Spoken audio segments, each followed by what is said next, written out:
मैं डॉक्टर अभय दास BEd second year के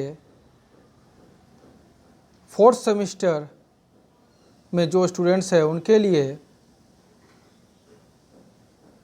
और उस पेपर का नाम है नॉलेज एंड करिकुलम पार्ट 2।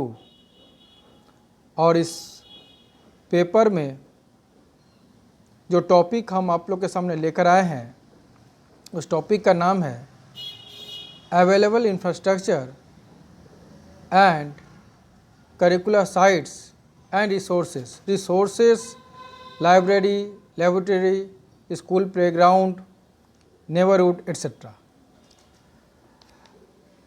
अब हम जल्दी से इस टॉपिक में जाने से पहले हम आप लोग से रिक्वेस्ट कर रहे हैं, अगर मेरा ये वीडियो फर्स्ट टाइम देख रहे हैं तो सब्सक्राइब कर लीजिए, और जो ऑलरेडी सब्सक्राइब किए हुए हैं इसको शेयर कीजिए, लाइक कीजिए और कमेंट कीजिए।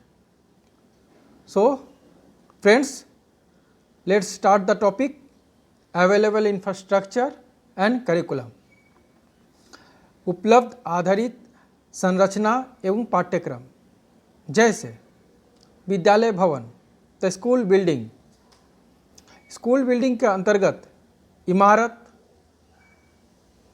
खेल के मैदान, फर्नीचर, यंत्र,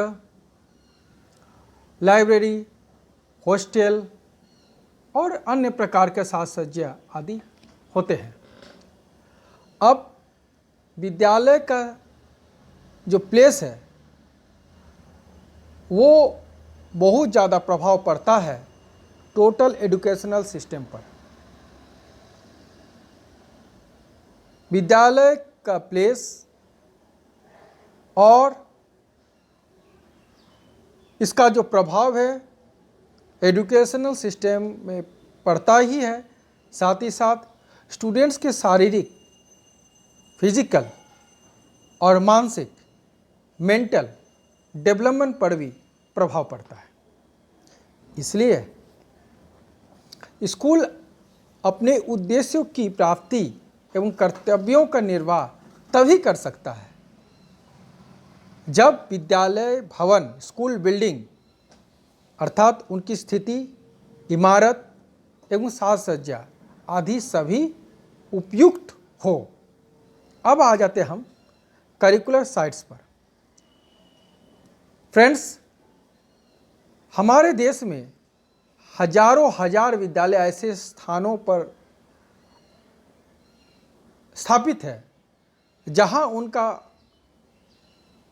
पास पड़ोस अत्यंत दूषित एवं अस्वस्थ पाया जाता है। स्कूल ऐसे स्थानों पर बने हुए हैं जहां शोरगुल, कूड़े के ढेर, बदबू, सीलन व कीचड़ है।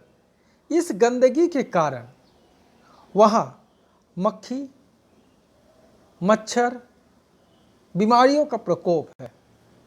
देश में लाखों विद्यार्थी, स्टूडेंट्स तंग अंधेरी गलियों में, अस्वस्थ अनहेल्दी विद्यालय भवनों में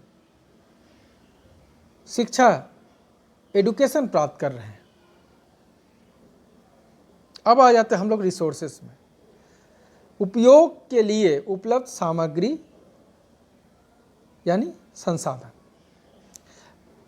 प्लेस के चयन में स्कूल का जो टाइप, प्राइमरी, मिडिल, चाहे शहरी हो या ग्रामीण आदि, खेल का मैदान, साज सज्जा, सड़कों की नज़दीकी, शोरगुल वातावरण आदि की ओर ध्यान देना पड़ेगा।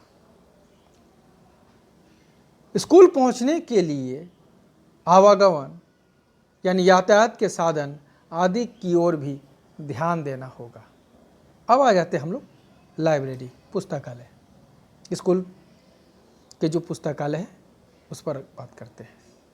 पुस्तकालय की स्थिति विद्यालय के मध्य में हो तो सुविधा रहती है। पुस्तकालय सदैव बढ़ता रहेगा। उसमें बुक्स, जर्नल, मैगजीन्स, न्यूज़पेपर्स सब के कारण बढ़ते रहेंगे। और इसके विस्तार को भी ध्यान में रखना चाहिए। इसमें एयर, लाइट्स, पंखों का प्रबंध हो, ये भी ध्यान रखना है। लेबोरेटरी आज के वैज्ञानिक युग में प्रैक्टिकल, व्यवहारिक ज्ञान, नॉलेज, कौशल, स्किल, दृष्टिकोण, व्यूज़ को प्राप्त करने के लिए सुव्यवस्थित, सिस्टेमेटिक एवं सुसज्जित प्रयोगशालाओं की आवश्यकता है। इनके माध्यम से वैज्ञानिक विषयों के टीचिंग, शिक्षण को इंटरेस्टिंग मतलब रुचिकर बनाया जा सकता है। अब आ जाती है स्कूल प्लेग्राउंड। खेलकूद के मैदान की व्यवस्था पहले से ही रखनी चाहिए। उस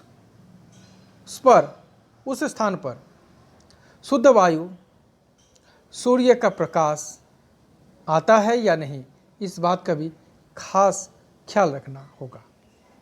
नेबरहुड विद्यालय चाहे ग्रामीण में हो या शहरी, परंतु वह कोलाहल एवं अन्य प्रदूषित प्रभावों से दूर होना चाहिए।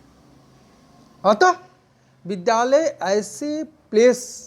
ऐसे जगह पर स्थापित किया जाना चाहिए जहाँ की सिनेमा घर, कारखाने, फैक्ट्रियाँ, रेलवे स्टेशन, बस स्टैंड, झील, नदी, पोखर आदि न हो।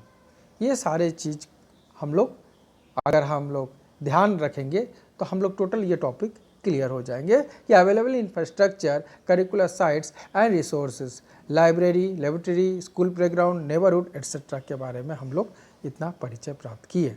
ये है आपका semester 4th BEd second year students के लिए। और अगर वीडियो अच्छा लगे तो काइंडली इसको शेयर कीजिएगा। और पहला बार अगर वीडियो में अगर आप लोग आए हैं तो आप इसको सब्सक्राइब कर लीजिए और बेल बटन ज़रूर दबा दीजिएगा, ताकि मेरा जैसे कोई न्यू वीडियो हम आपको देंगे तो वो आपका सबसे पहले आपका नोटिफिकेशन आप तक पहुंच जाएगा। धन्यवाद।